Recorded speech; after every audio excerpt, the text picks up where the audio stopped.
આપ સૌના મંગલમય જીવનની શુભકામના. ઋષિ ચિંતન ચેનલમાં આપ સૌનો હાર્દિક સ્વાગત છે. આવો ગાયત્રી મહામંત્ર સાથે સાથે ઓમ ભૂર્ભુવઃ સ્વાહ તત્સવિતુર્વરેણ્યં ભર્ગો દેવસ્ય ધીમહિ ધિયો યો નઃ પ્રચોદયાત્. ગાયત્રીની દિવ્ય શક્તિઓ. લેખક પંડિત શ્રી રામ શર્મા આચાર્ય. આત્મકલ્યાણ માટે વિવિધ પ્રકારની સાધના, તપ, જપ, ધ્યાન, યોગ, વ્રત, સંયમ વગેરે કરવામાં આવે છે. અનેક મંત્રોનો સહારો લેવામાં આવે છે. સાધારણ રીતે એમાં અલગતા અને વિવિધતા જોવા મળે છે, પણ વાસ્તવમાં બધાનો આધાર ગાયત્રી જ છે. દેશ, કાળ, પાત્રની વિવિધતાના લીધે જુદા જુદા મનોભાવવાળા સાધકો માટે અલગ અલગ પ્રકારના સાધનોની જરૂરત પડે છે.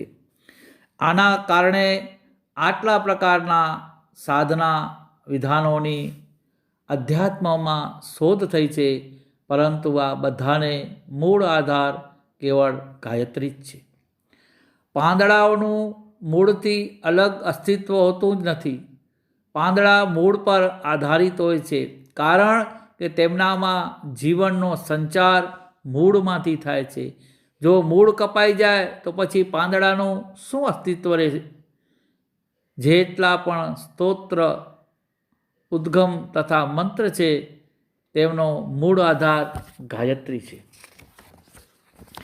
વર્તમાન સમયમાં જેણે પણ આત્મિક દ્રષ્ટિથી કંઈક વિકાસ કર્યો છે, તેઓને વેદમાતા ગાયત્રીનું પયપાન કરવાનું સૌભાગ્ય જરૂર મળ્યું છે.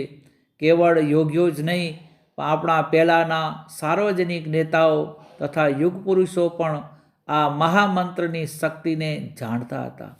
લોકમાન્ય તિલક કહેતા હતા કે જે બહુમુખી ગુલામીના બંધનમાં ભારતીય પ્રજા જકડાયેલી છે, તેનો અંત રાજનૈતિક સંઘર્ષથી નહીં આવે, પણ તેના માટે જેનાથી સત્ય અને અસત્યની ઓળખાણ થાય, ખોટો માર્ગ છોડીને સદમાર્ગે ચાલવાની પ્રેરણા મળે, તેવો પ્રકાશ અંતરાત્માની અંદર ઉત્પન્ન થવો જોઈએ. ગાયત્રી મંત્રમાં આ જ ભાવના રહેલી છે. મહાત્મા ગાંધીજીનું કહેવું છે કે રોગીઓને સારા થવા માટે અને આત્માના વિકાસ માટે ગાયત્રી મંત્રના દરરોજ જપ કરવા જરૂરી છે. સ્થિર મન અને શાંત હૃદયથી કરેલા ગાયત્રી મંત્રના જાપ વિપત્તિ કાળની મુશ્કેલીઓને દૂર કરવાનું સામર્થ્ય ધરાવે છે. ગાયત્રી મંત્રની ઉપાસનાથી બુદ્ધિ તેજસ્વી બને છે તથા બુદ્ધિની તીવ્રતા વધે છે. ગાયત્રી ઉપાસનાનું ફળ શાસ્ત્ર સામાન્ય બુદ્ધિનો વિકાસ જ નથી. તેનાથી બુદ્ધિની તીવ્રતા તો વધે છે, પરંતુ સાથે સાથે આત્મશક્તિનો વિકાસ તે ગાયત્રી ઉપાસનાથી થતો સૌથી મોટો લાભ છે. મહાપુરુષોનું કહેવું છે કે સાધનાથી એક વિશિષ્ટ દિશામાં મનોભૂમિનું નિર્માણ થાય છે. મનુષ્ય તે મુજબ શ્રદ્ધા, વિશ્વાસ અને સાધના વિધિ કરવાની કાર્યપ્રણાલી અપનાવે, તે મુજબ તેની આંતરિક ક્રિયાઓ તે જ દિશામાં વહેવા લાગે છે, અને તે પ્રમાણે જ મન, બુદ્ધિ, હૃદય અને અહંકારનું ચોતરફ રૂપ ધારણ કરે છે. ભાવનાઓના સંસ્કાર હૃદયમાં ઊંડે સુધી પ્રવેશે અને ગાયત્રી સાધકની માનસિક ક્રિયાઓમાં આધ્યાત્મિકતા અને સાત્વિકતા મુખ્ય બની જાય છે, અને સાધકમાં એક સૂક્ષ્મ દેવી ચેતનાનો ઉદય થવા લાગે છે. જીવનને પવિત્ર અને શુદ્ધ, સંયમિત, સંતુલિત, શ્રેષ્ઠ અને આદર્શ બનાવવા માટે પોતાના ગુણ, કર્મ, સ્વભાવને હંમેશા ઉચ્ચ સ્તરના બનાવવા માટે પ્રયત્નશીલ રહેવું જોઈએ. આ પ્રયત્નનું નામ જ જીવન સાધના અથવા સાધના છે. ઉપાસના પૂજા તો ચોક્કસ સમયમાં કરી લેવાથી પ્રાપ્ત થઈ જાય છે, પણ સાધના તો 24 કલાક કરવી પડે છે. પોતાના દરેક કાર્ય, દરેક વિચાર પર એક ચોકીદારની જેમ કડક પહેરો રાખવો પડે છે કે ક્યાંય કંઈક અયોગ્ય તો નથી થઈ રહ્યું ને. જ્યાં કોઈ ભૂલ દેખાય કે તરત જ સુધારી, જ્યાં કોઈ વિકાર જણાય તો તરત જ તેની સારવાર કરી, જ્યાં કોઈ પાપ જોયું તો તરત તેને લડી પડ્યા. એવી રીતે સીમા સુરક્ષા દળોને પ્રત્યેક ક્ષણે દુશ્મનોના દાવપેચની તથા વાતોની માહિતી મેળવવા માટે અને ઝઝૂમવા માટે તૈયાર રહેવું પડે છે. તેવી જ રીતે જીવન સંગ્રામના દરેક મોરચા પર આપણે સાવધાન અને તત્પર રહેવાની જરૂર પડે છે. આ તત્પરતા જ સાધના છે. ગાયત્રી ઉપાસનાનો ક્રમ ઉચ્ચ કોટીનો, આદર્શવાદી અને પરિશુદ્ધ હોવો જોઈએ. ભક્તોનો પ્રભાવ સજ્જનતા દાખવીને તથા પ્રગતિશીલના રૂપમાં દેખાડવો જોઈએ. આત્મનિરીક્ષણ, આત્મસુધાર, આત્મનિર્માણ અને આત્મવિકાસની પૂરેપૂરી પ્રક્રિયા જોડાયેલી જ હોવી જોઈએ. એ વિચારવું જ ખોટી વાત છે કે ઉપાસના અને સાધનાનું અલગ અસ્તિત્વ છે. એકને કરી બીજાની પૂર્તિ થઈ જશે તે વિચારવું યોગ્ય છે. આથી ગાયત્રીની ભાવનાત્મક ક્રિયાકાંડની પૂજાની સાથે સાથે ચરિત્ર અને વર્તન દ્વારા પણ તેની પૂજા કરવી જોઈએ. આપણે નિષ્પાપ બનીએ એટલું જ પૂરતું નથી, પરંતુ આપણા કાર્ય તથા સ્વભાવમાં સદ્ગુણોનો સમાવેશ કરીને જીવન દિવ્ય બનાવીએ તથા તેના દ્વારા પોતાનું તથા સમસ્ત સમાજનું કલ્યાણ કરીને તે જ જરૂરી છે. વ્યક્તિત્વને પરિશુદ્ધ અને વિકસિત રાખીને જ આપણે આત્મિક પ્રગતિના માર્ગ તરફ આગળ વધી શકીએ છીએ તથા તેમાં પૂર્ણતા પ્રાપ્ત કરવામાં સફળ થઈ શકીએ છીએ. ગાયત્રી સાધનાના સાધક સૌથી પહેલાં પ્રતિક્રિયા એ થાય છે કે નિષ્પાપ બની જાય છે. પાપ પુણ્યના ગૂંચવણમાં જે વર્ગના લોકો પરેશાન કરે છે તેનાથી તે ઉપર રહે છે. આપણા શરીરનો કોઈ પણ ભાગ જ્યાં સુધી પાણીની સપાટીની નીચે રહે છે ત્યાં સુધી તે પાણીથી પલળેલો રહે છે, પરંતુ જ્યારે તે સપાટીથી ઊંચો આવી જાય ત્યારે પાણીનો સ્પર્શ નથી કરતો. જ્યાં સુધી મનુષ્યનો અહં સંકુચિત, સીમિત અને સ્વાર્થ પરાયણ રહે છે ત્યાં સુધી પોતાની તુચ્છ અહંકારની તુષ્ટિ માટે કાર્ય કરે છે. ત્યાં સુધી કરેલા કાર્ય પાપ પુણ્ય બનીને તેની પાછળ પડે છે અને તેનું ફળ ભોગવા માટે વિવશ થવું પડે છે. પણ જ્યારે તે પોતાના અહમને વિશાળ બનાવી દે છે, હલકાપણાને છોડીને પોતાને વિશ્વવ્યાપક તથા અજર અમર થયેલો અનુભવે છે, ત્યારે તેના કાર્યો પણ તેવા જ બની જાય છે જેનાથી તેને પાપ પુણ્યના બંધનમાં બંધાવવું પડતું નથી. પહેલાંના સંસ્કાર જે પાકી ચૂક્યા છે કે જેનું નસીબ બની ગયા છે તેમને તો ભોગવવા જ પડશે, પણ હવેના કર્મો તેના માટે ભવિષ્યમાં બંધન કરતા નહીં બને, તેની મુક્તિમાં વિઘ્ન નહીં બને. નિષ્પાપ મનવાળી વ્યક્તિ પોતે પોતાનામાં અલૌકિક શક્તિનો અનુભવ કરે છે. આત્મા એ પરમાત્માનો સંતાન હોવાને કારણે તેનામાં પોતાના પિતાની સર્વ યોગ્યતાઓ અને શક્તિઓ રહે છે, પરંતુ વિષય વિકારોને કારણે તે રાખથી ઢંકાયેલો અંગારાની જેમ અસ્તવ્યસ્ત અને દબાયેલો રહે છે. જેવી રીતે રાખ ઢંકાયેલા અંગારાને બહારથી અડવાથી તેની દેહકતાનો અનુભવ થતો નથી, પરંતુ જ્યારે તે રાખને હટાવવામાં આવે તો અંગારાનું અગ્નિ સ્વરૂપ ફરીથી પ્રગટ થાય છે.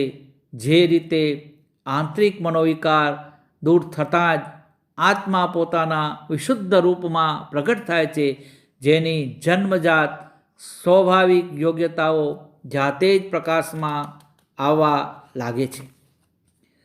જેનામાં આત્મબળ છે તે કોઈ પણ પ્રકારના મુશ્કેલ કાર્યમાં આશ્ચર્યજનક સફળતા મેળવી શકે છે.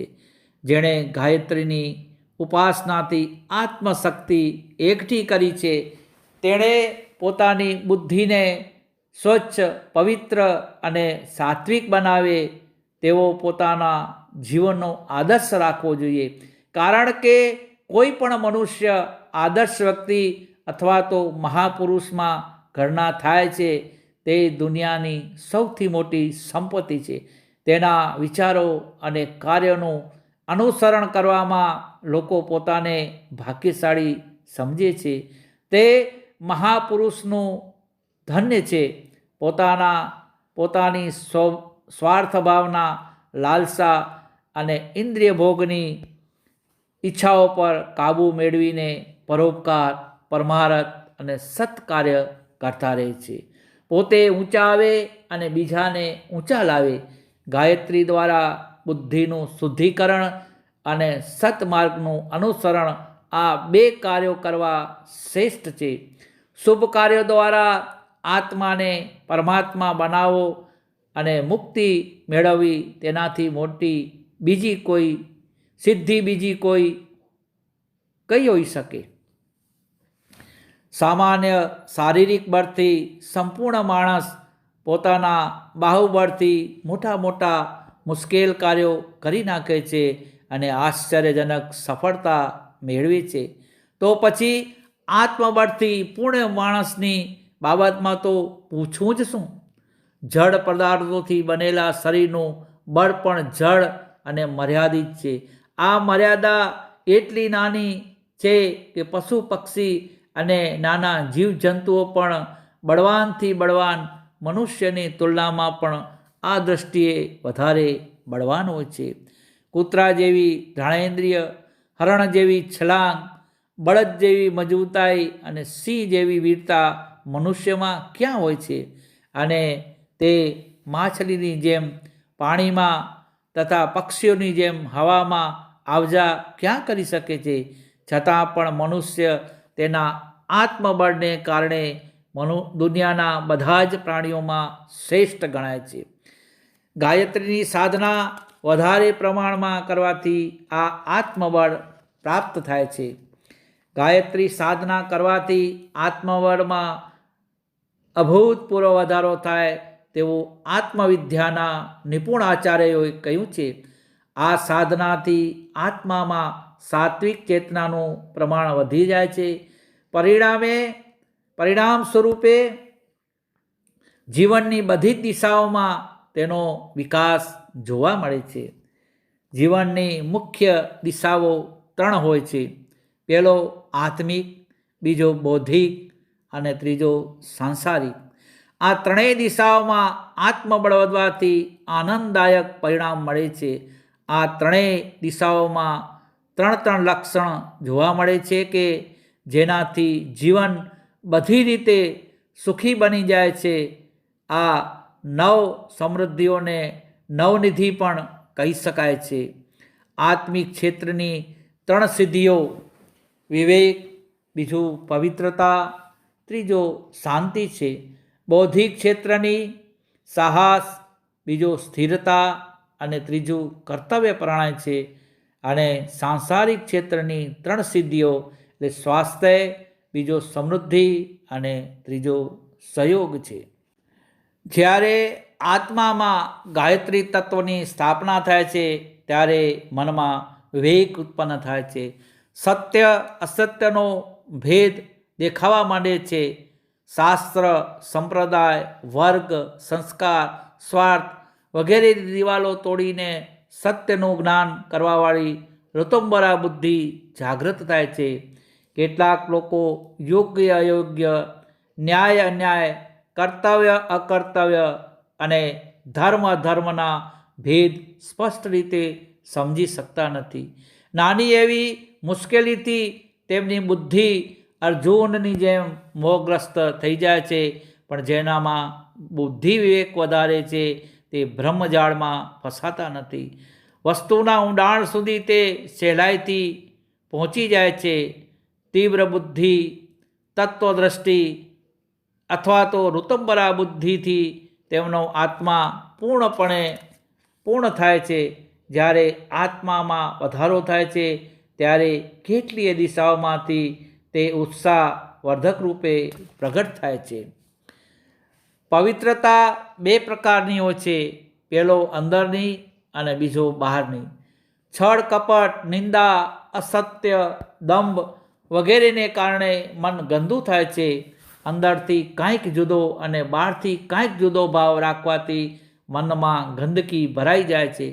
તેની દુર્ગંધપૂર્ણ મલિનતાને કારણે અનેક પ્રકારના આંતરિક રોગો થવા માંડે છે.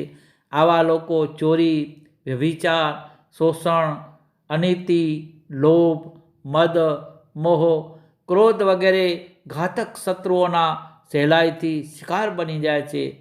ગાયત્રી તત્વની વૃદ્ધિને કારણે આંતરિક અપવિત્રતાનો નાશ થાય છે અને સ્વભાવ બાળકોની જેમ સરળ, કોમળ, સ્વચ્છ અને નિષ્કપટ બને છે. જે વાત અંદર તે બહાર અને બહાર તે અંદર એવા સ્વભાવવાળા નિષ્કપટ મનુષ્યોનું મન ખૂબ જ નિર્મળ રહે છે. આવા નિર્મળ હૃદયમાં દેવી શક્તિઓનો નિવાસ રહે છે. દ્રષ્ટિકોણ સ્વચ્છ અને પવિત્ર હોવાને કારણે તેમના વિચારોની, કાર્યોની અને સાધનોની સ્વચ્છતા જ પસંદ આવે છે. સાધારણ લોકો સામાન્ય હાનિ લાભથી ઉત્તેજિત, અશાંત, વ્યાકુળ તથા બેકાબૂ બની જાય છે. નજીવી ઘટનાઓને કારણે તેમના અંતરમાં હર્ષ, ક્રોધ, શોક, નિરાશા, ભય, ચિંતા, અભિમાન વગેરે ઉત્પન્ન થાય છે, જેનાથી તેમનું મન હંમેશા અસ્થિર રહે છે અને આરામ ન મળવાને લીધે આત્મા બહુ જ દુઃખી રહે છે. પરંતુ મનમાં ગાયત્રી તત્વ હોય તો આ પરિસ્થિતિ રહેતી નથી. સંસાર પરિવર્તનશીલ છે અને વસ્તુઓ નાશવંત છે. સૃષ્ટિ વિચિત્રતાઓથી ભરપૂર છે. આ બધી વાત તેમની સમજણમાં સારી રીતે આવી જાય છે. પછી આનંદ કે શોકની કોઈ પણ ઘટના તેમને દુઃખી કરી શકતી નથી. બાહ્ય અવરોધ આવે તો પણ તેનું મન તો શાંત જ રહે છે. આવી શાંતિ દંડાદિત, સ્થિતપ્રજ્ઞ, સમતા, યોગ, પરમાનંદ વગેરે નામોથી ઓળખાય છે. તેમનો દૃષ્ટિકોણ સ્વચ્છ અને પવિત્ર હોવાને કારણે તેમને વિચારોની, કાર્યોની અને સાધનોની સ્વચ્છતા જ પસંદ પડે છે. શક્તિશાળી હોવા છતાંય કેટલાય મનુષ્યો સ્વભાવગત આત્મહીનતા, તુચ્છતા, દીનતા, સંકોચ, કાયરતા વગેરે માનસિક નબળાઈઓના કારણે હંમેશા ડરતા અને ગભરાતા રહે છે. ગમે તેટલી નાની મુશ્કેલી હોય તો પણ તેને મોટી માનીને પાર કરવામાં અસમર્થતા અનુભવે છે. બૌદ્ધિક જગતમાં આ સહનશીલતા સાહસશીલતા એક એવી મુશ્કેલી છે જેને કારણે અનેક સુવાસિત કળીઓ ખીલતા પહેલાં જ મુરઝાઈ જાય છે. જીવ માત્રની પ્રગતિમાં સાહસનો અભાવ યોગ્યતાનો અભાવ કરતાં વધારે અવરોધક નીવડે છે. આ અંધકાર ગાયત્રી તત્વના આત્મિક કિરણો પ્રકાશિત થતાં જ દૂર થઈ જાય છે. સાધક ધીરે ધીરે વધારે સ્વાવલંબી, આત્મવિશ્વાસી, સાહસી તથા નિર્ભય બને છે. તે કોઈ પણને ત્રાસ આપતો પણ નથી અને પોતે પણ કોઈનો ત્રાસ સહન કરતો પણ નથી. ડામાડોળ અને અસ્થિર મનવાળા મનુષ્યોની જીવનયાત્રા એક દિશામાં નથી ચાલતી. પરિણામે તેઓને સમય, શ્રમ અને ધન નિરર્થક વેડફાય છે.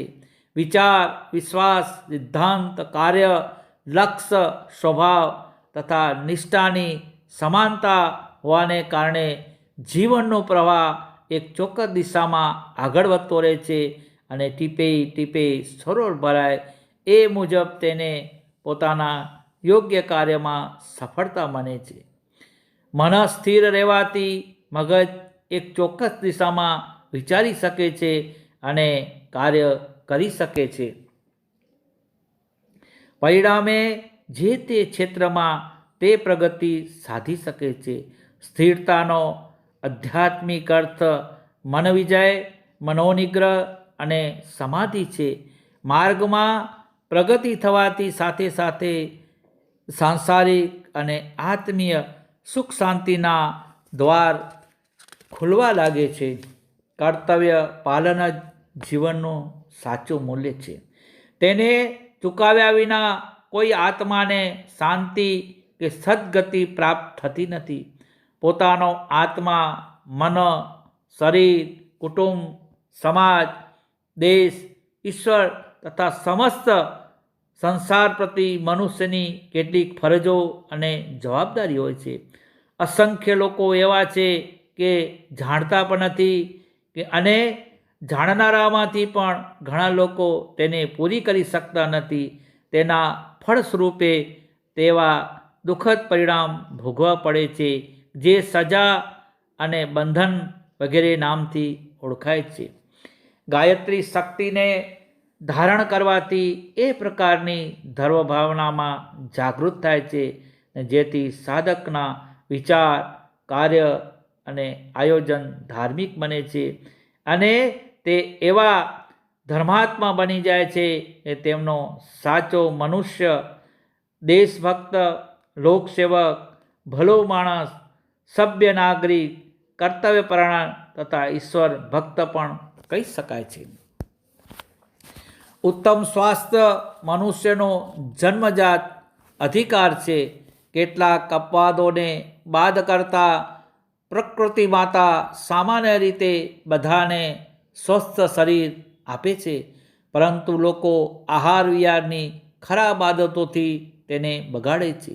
જ્યાં સુધી આ ખરાબ આદતો ચાલતી રહે છે ત્યાં સુધી તંદુરસ્તીમાં વિકૃતિઓ આવતી રહે છે.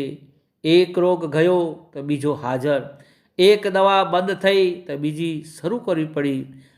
જ્યાં સુધી આહાર વિહારમાં પ્રાકૃતિકતા આવતી નથી અને સત્વગુણ વધતો નથી ત્યાં સુધી આ ક્રમ ચાલતો રહે છે.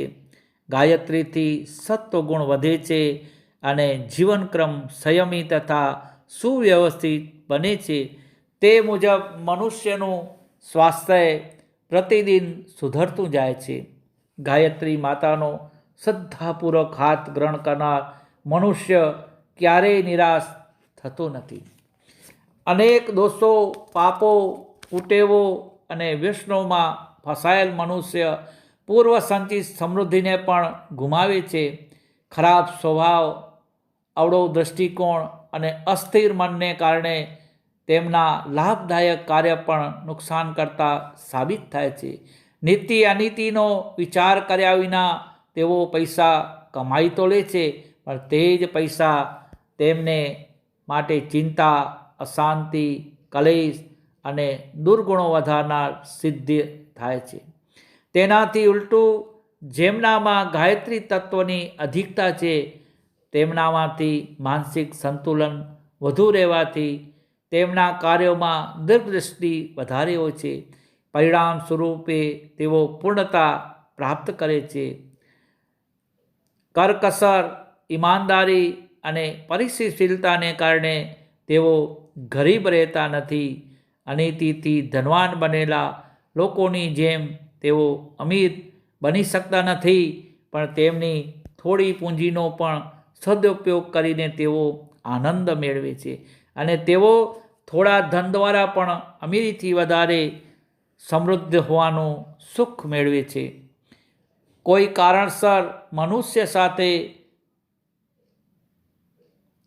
કારણસર ખરાબ મનુષ્ય સાથે મિત્રતા રાખવી પડતી હોય તો પણ એ લોકો મનોમન ડરતા હોય છે અને ધૃણા કરતા હોય છે. એનાથી ઊંધો સાચા, ઈમાનદાર, સત્વગુણી, પ્રસન્નચિત, સ્થિરમતી, મધુરભાષી, સેવાભાવી, સુખી અને આનંદિત મનુષ્ય તરફ બધાનું મન આકર્ષિત થાય છે. જેવી રીતે અવાજનો પડઘો પડે છે તેમ પ્રેમનો જવાબ પ્રેમ, સેવાની સામે સેવા અને સહયોગના જવાબમાં સહયોગ જ મળે છે. આ રીતે ગાયત્રી સાધકને ઘણા સાચા મિત્રો અને સહયોગી મળે છે. સહયોગીની સહાયતાથી પ્રગતિના અવસર મળે છે. જેમને વધારે લોકોનો સહયોગ મળે છે તેમને સાંસારિક અને માનસિક સુખ શાંતિ પ્રાપ્ત થાય છે. વિવેક, પવિત્રતા, શાંતિ, સાહસ, સ્થિરતા, કર્તવ્યનિષ્ઠા, સ્વાસ્થ્ય, સમૃદ્ધિ અને સહયોગ આ એ 9 સિદ્ધિઓ છે જે ગાયત્રી ઉપાસકને પ્રાપ્ત થાય છે. અજ્ઞાનરૂપી અંધકારમાં જો જ્ઞાનનો પ્રકાશ ઝળહળી ઉઠે તો અંધારાને કારણે ન દેખાતું બધું જ દ્રષ્ટિગોચર થવા માંડે છે. આ બધા કામ ગાયત્રી કરે છે. તે આત્મા પર ચડેલી ગંદકી, વિક્ષેપો, મનોવિકાર તથા જન્મ જન્માંતરોથી ચઢેલા કુસંસ્કારોને દૂર કરી આત્માને સ્વચ્છ તથા પ્રકાશિત બનાવે છે.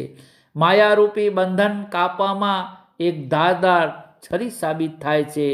આ અવરોધોને પાર કરીને આત્મા જ્યારે પોતાની મૂળભૂત નિર્મળતાને પ્રાપ્ત કરી લે છે ત્યારે તેનું બધું જ દુઃખ દૂર થઈ જાય છે અને એને જ જીવન મુક્તિ, બ્રહ્મ નિર્વાણ, પરમપદ, આત્મ સાક્ષાત્કાર તથા પ્રભુ પ્રાપ્તિ કહે છે. ગાયત્રી સાધકની ઉત્તરોત્તર આત્મિક પ્રગતિ થાય છે. જેમ જેમ આગળ વધતો જાય છે તેમ તેમ તેને પોતાના દેહમાં છુપાયેલ બ્રહ્મગત શક્તિઓનું ભાન થવા માંડે છે. મનુષ્ય પોતાના 2 પગના સહારે મુસાફરી કરે છે. ગાડી 2 પૈડાને આધારે ચાલતી રહે છે. સામાન્ય પ્રગતિ માટે પરિશ્રમ અને મનોબળના સંયુક્ત સારાની જરૂર પડે છે. તેવી જ રીતે આત્મિક પ્રગતિ માટે ગાયત્રી ઉપાસના અને ગાયત્રી સાધના બંને જરૂરી છે. તેનાથી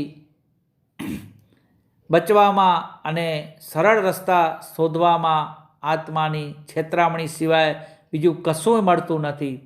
સરળ રસ્તે ઈશ્વરની પ્રાપ્તિથી માંડીને કુંડલી બદલવાના પ્રલોભનો આપનારા ઓછા નથી, પરંતુ એ સ્પષ્ટ છે કે તે છેતરામણી સિવાય કાંઈ જ મળતું નથી. આપણે આપણો ખોરાક જાતે જ ખાવો અને પચાવવો પડે છે. આત્મજ્ઞાનની પ્રગતિના લક્ષ્ય સુધી પહોંચવા માટે ગાયત્રી ઉપાસના અને સાધના બંને પગની જરૂરિયાત રહે છે. ઉપાસના અને સાધનાના સમન્વયને યોગ પણ કહી શકાય. યોગનો સામાન્ય અર્થ જોડવું થાય છે. આત્માને પરમાત્મા સાથે જોડવાની પ્રક્રિયાને યોગ કહેવાય છે. તેમાં ઉપાસના અને સાધના બંનેનું સરખું મહત્ત્વ છે. યોગ સાધનામાં પણ ઘણા પ્રકારના ક્રિયાકર્મ કરવા પડે છે. તેનો ઉદ્દેશ આત્મચેતનાને પરમાત્મા ચેતના સાથે જોડવાની મનસ્થિતિ ઉત્પન્ન કરવાનો છે. હકીકતે ધ્યાનમાં રાખવામાં આવે તો લક્ષ્ય પૂર્તિ શક્ય બને છે અને જો ચેતનાના આત્મશુદ્ધિકરણનો પ્રયત્ન ન થાય તો તે માત્ર ક્રિયાકર્મોને યોગાભ્યાસ માની લેવામાં આવે તો અથાગ પરિશ્રમ કરવા છતાં પણ ઘાંચીના બળદની જેમ જ્યાં ને ત્યાં રહેવું પડે છે. ઉપાસનાત્મક ક્રિયાકલાપોમાં જપ, ધ્યાન, નાદ, એકાગ્રતા, તન્મયતા, સ્વાધ્યાય, સત્સંગ વગેરે સાધનોનો આધાર લેવામાં આવે છે. લક્ષ્ય વગરની સાધના એક મનોરંજક ભટકાવ જ કહેવાય છે. શારીરિક અને માનસિક ક્રિયાકર્મોને યોગાભ્યાસના પાયારૂપ સાધન માનવા જરૂરી છે. તે ચમત્કાર માની લેવા અને તેમાં નિપુણતા પ્રાપ્ત કરવાથી લક્ષ્ય સિદ્ધ થઈ ગયું હોય એમ માની લેવું કેવળ ભ્રમ સાબિત થશે. એક માણસ બીજા માણસ સુધી પોતાના મનોભાવ પહોંચાડવા માટે કાગળ અને કલમનો ઉપયોગ કરે છે, તો પણ માત્ર કાગળ અને કલમથી પત્રાચારનો ઉદ્દેશ પૂરો થતો નથી. તેમાં ભાવોની અભિવ્યક્તિ થવી જોઈએ. કાગળ પર માત્ર કલમ ઘસડ્યા કરવાથી આડી અવળી લીટીઓ અવશ્ય બને છે, પણ તેનાથી વિચારોનું આદાન પ્રદાન થઈ શકતું નથી. લેખન ક્રિયાની સાથે સાથે ભાવોની અભિવ્યક્તિ અત્યંત જરૂરી છે. ગાયત્રી ઉપાસનાના 4 લાભ સ્પષ્ટ છે, પરંતુ કેટલીક વાર નિયમપૂર્વક કરેલી સાધનાના આશાજનક પરિણામ નથી મળતા ત્યારે નિરાશા ઉત્પન્ન થાય છે અને મહાશક્તિમાં અવિશ્વાસ જન્મે છે. પણ આવી સ્થિતિમાં સાધકે અધીરા નહીં થવું જોઈએ. ઘણીવાર સાધનાનો એક અંશ માત્ર પૂર્વજન્મના પાપોનું નિવારણ કરવામાં ઉપયોગી બને છે. આપણામાંથી ઘણાની સ્થિતિ આવી જ હોય છે. તેઓ સાધના તો કરે છે, પણ પૂર્વજન્મના અને આ જન્મના પાપ એટલા બધા હોય છે કે તેને દૂર કર્યા વિના કોઈ વિશેષ આધ્યાત્મિક પ્રકાશ મળવો સંભવ નથી. આતુરતામાં જ્યારે યોગ્ય પરિણામ નથી મળતું તો નિરાશ થઈ જઈએ છીએ. જેઓ આત્મકલ્યાણનું મહાન લક્ષ્ય લઈને આ સાધનામાં આગળ થયા છે, તેઓ માટે આ અધીરાઈ ઉચિત નથી. આત્મશોધનની સાધના કરતાં કરતાં પોતાને એટલા નિર્મળ બનાવવા જોઈએ કે જેનાથી ગાયત્રી ઉપાસનાનો બધો જ લાભ મળી શકે છે. સાવિત્રીને સત્યવાન જ પ્રિય છે. એના ગુણ, કર્મ અને સ્વભાવમાં સત્ય તત્વની સાત્વિકતાનો અંશ વધારે હોય છે. ગાયત્રીના પ્રિય પાત્ર બને છે અને ગાયત્રીની કૃપાને કારણે તે મૃત્યુ જેવી ભયાનક ઘટનાઓમાંથી સહેલાઈથી બચે છે. કોઈકને આશાજનક લાભ મળે છે અને કેટલાકની પ્રગતિ અવરોધાયેલી રહે છે. એક જ સાધન અપનાવીને એક સરખું કામ કરનાર મનુષ્યમાંથી જ્યારે કોઈને થોડો અને કોઈને વધારે લાભ મળે છે, તે સત તત્વની સાત્વિકતાની ઓછપ જ આ અંતરનું કારણ બને છે એમ કહી શકાય. જેણે પોતાનું સમગ્ર ધ્યાન સાત્વિકતા વધારવા માટે જ એકત્રિત કર્યું, તેવો નિષ્ઠાવાન ગાયત્રી ઉપાસક ક્યારે પણ ગાયત્રી કૃપાથી વંચિત રહેતો નથી. વિલંબને કારણે કોઈક સાધકે અધીરા થવું જોઈએ નહીં. તાંત્રિક પદ્ધતિમાં કોઈનું મારણ, મોહન, ઉચ્ચારણ, વશીકરણ કરવું, સટ્ટો, લોટરી, ભવિષ્ય દેખાડવું, ગુપ્ત ધન, ચોરાયેલી વસ્તુ બતાડવી, કોઈના ગુપ્ત આચરણ અને મનોભાવોને જાણીને તેને પ્રગટ કરવા અને તેની પ્રતિષ્ઠા ઘટાડવી વગેરે કાર્યો આધ્યાત્મિક સાધકો માટે નિષિદ્ધ છે. કોઈ પણ ચમત્કાર દેખાડીને લોકોમાં સિદ્ધ પુરુષ સાબિત થવું એ ગાયત્રી ઉપાસકો માટે ત્યજ્ય છે. જો તેઓ આ ચક્કરમાં પડે તો થોડા જ દિવસમાં તેમની શક્તિનો પ્રવાહ સુકાઈ જશે અને મહા મુશ્કેલીએ મેળવેલી આત્મિક શક્તિઓ ખોઈ બેસશે. તેના માટે સદ્જ્ઞાનના દાનનું કાર્ય જ એટલું મહત્ત્વનું છે કે તેનાથી તેઓ જનસાધારણના આંતરિક, બાહ્ય અને સામાજિક દુઃખો દૂર કરી શકે છે અને અલ્પ સાધનમાં જ સ્વર્ગીય સુખોનો અનુભવ કરાવીને લોકોનું જીવન સફળ બનાવી શકે છે. લોકોને સત્કર્મ કરવામાં પ્રવૃત્ત કરવા અને મુશ્કેલીઓને સહન કરવાનું બળ આપવું તેને આત્મિક સહાયતા કહેવાય છે અને માનવ સેવાનો આ જ સાચો માર્ગ છે. તે મનુષ્યની તાત્કાલિક સમસ્યા હલ કરવા ભૌતિક સહાયતા કરવી જોઈએ. કર્તવ્યહીન મનુષ્યો પાછળ આત્મશક્તિ ખર્ચ કરવાથી તો તેઓ વધારે નકામા બની જાય છે. બીજાઓની સેવા કરવા માટે સદ્ગુણ અને વિવેકનું દાન કરવું જોઈએ. બીજાઓનો વૈભવ વધારવા માટે આત્મશક્તિનો સીધો ઉપયોગ કરવાથી તો આપણી આત્મશક્તિઓ સમાપ્ત થઈ જાય છે.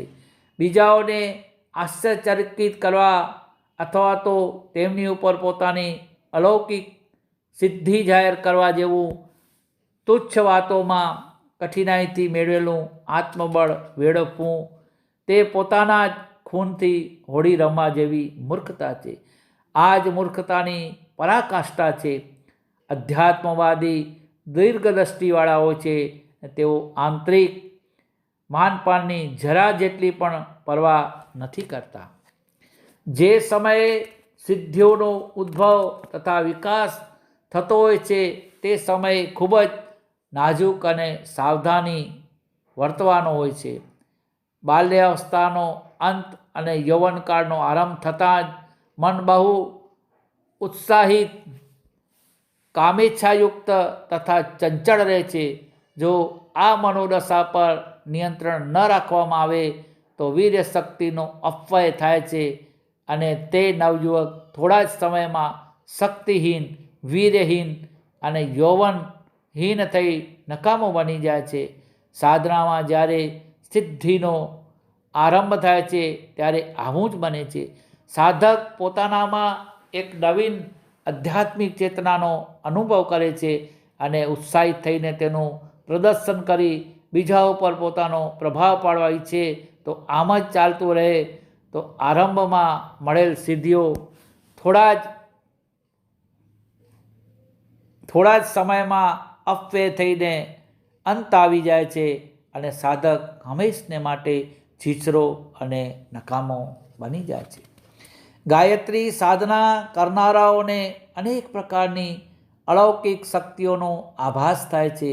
જે લાભ અને સિદ્ધિઓ અન્ય યોગ સાધનાથી મળી શકે તે તમામ સિદ્ધિ ગાયત્રી સાધના દ્વારા મળે છે. જ્યારે થોડા દિવસ શ્રદ્ધા અને વિશ્વાસપૂર્વક નિયમિત રીતે ઉપાસના કરવામાં આવે તો આત્મશક્તિનું પ્રમાણ હર હંમેશ વધતું જાય છે અને આત્મતેજ પ્રકાશિત થાય છે. અંતઃકરણ પર ચઢેલો મેલ આપોઆપ દૂર થવા માંડે છે અને અંતર નિર્મળ બને છે. સામાન્ય રીતે મનુષ્યો માયાને કારણે ભૌતિક સાધનાથી બાહ્ય વૃત્તિઓમાં ગૂંથાયેલા રહે છે. આ એક એવો ભ્રામક પડદો છે જેના કારણે તેના આત્મતેજની ગરમી તથા રોશની દેખાતી નથી. જ્યારે મનુષ્ય અંતર્મુખી બને છે ત્યારે આત્માને ઓળખીને સાધના દ્વારા પોતાનો મેલ દૂર કરીને આંતરિક નિર્મળતા મેળવીને આત્મદર્શનની સ્થિતિ પ્રાપ્ત કરે છે. ગાયત્રી ઉપાસના કરતી વખતે શરૂઆતમાં સાધકનું મન આમ તેમ ભટક્યા કરે છે અને સાધનામાં પૂરી તન્મયતા, એકાગ્રતા તથા તલ્લીનતા આવતી નથી. મનમાં જૂના સંસ્કારો સહેલાઈથી છૂટતા નથી. આને કારણે મન આમ તેમ ભટક્યા કરે છે. આને જ ધ્યાનનો મુખ્ય અવરોધ ગણાવ્યો છે. ભગવાન કૃષ્ણે ભગવદ્ ગીતામાં અર્જુનને જ્યારે ધ્યાન યોગનો ઉપદેશ આપ્યો ત્યારે અર્જુનને પણ આ મુખ્ય અવરોધનો ઉલ્લેખ કરીને કહ્યું કે હે કૃષ્ણ, આ મન બહુ ચંચળ અને નાશ કરવાવાળું તથા દ્રઢ અને બળવાન સ્વભાવવાળું છે. માટે એને વશ રાખવું એ પવનને વશ રાખવા જેવી અતિ મુશ્કેલ વાત છે. અર્જુનની આ સમસ્યાને યોગ્ય ગણાવતા શ્રી કૃષ્ણે કહ્યું કે મન ચંચળ અને મુશ્કેલીથી વશ થાય તેવું અવશ્ય છે, પરંતુ વારંવાર પ્રયત્ન કરવાથી તે વશમાં થઈ જાય છે. વિશ્વાસથી દેવતા બને છે અને સાધકને દિવ્ય વરદાન આપે છે. યોગ અને વિશ્વાસનું નિર્માણ જ છે કે મનને વશમાં રાખવા જેવી ચિત્તવૃત્તિઓને અટકાવવા, મનોવૃત્તિઓને ઈચ્છિત દિશામાં લઈ જવાની સફળતા પ્રાપ્ત કરવા તથા સ્વયંને પામવાની સિદ્ધિ મેળવવા માટે જ યોગની બધી જ પ્રણાલિકા તથા પ્રક્રિયાઓ બનાવવામાં આવી છે. સંમોહનથી સમાધિ સુધીની જેટલી પણ યોગ સાધનાઓ આવે છે તે બધી જ વિશ્વાસનો ચમત્કાર છે. પરમાત્મા પ્રાપ્તિ, આત્મદર્શન, બ્રહ્મ નિર્વાણ, જીવન મુક્તિ અને પરમાનંદને પ્રાપ્ત કરવાનો એકમાત્ર આધાર વિશ્વાસ છે. જો આ વિશ્વાસ પણ ન રહે તો સાધક કોઈ પણ લક્ષ્ય સુધી પહોંચવું મુશ્કેલ જ નહીં પણ અશક્ય બની જાય છે. મંત્ર સિદ્ધિ એક માનસિક પુરુષાર્થ છે. વિશ્વાસનો મહિમા અપાર છે. રોજિંદા જીવનમાં વિશ્વાસને આધારે લોકો મોટા મોટા દુઃસાહસપૂર્ણ કાર્યો કરીને મહાન બને છે અને મોઢામાં આંગળા નાખી દઈએ તેવા કાર્યો કરી દેખાડે છે. આદત, સ્વભાવ, રુચિ અને પ્રયત્નનો પ્રવાહ તો એક જ દિશામાં વહેવા માંડે છે તો મોટા મોટા મહત્ત્વપૂર્ણ કાર્યો સિદ્ધ કરી શકાય છે. વ્યક્તિગત જીવનમાં આત્મવિશ્વાસનું ગજબનું કામ કરે છે.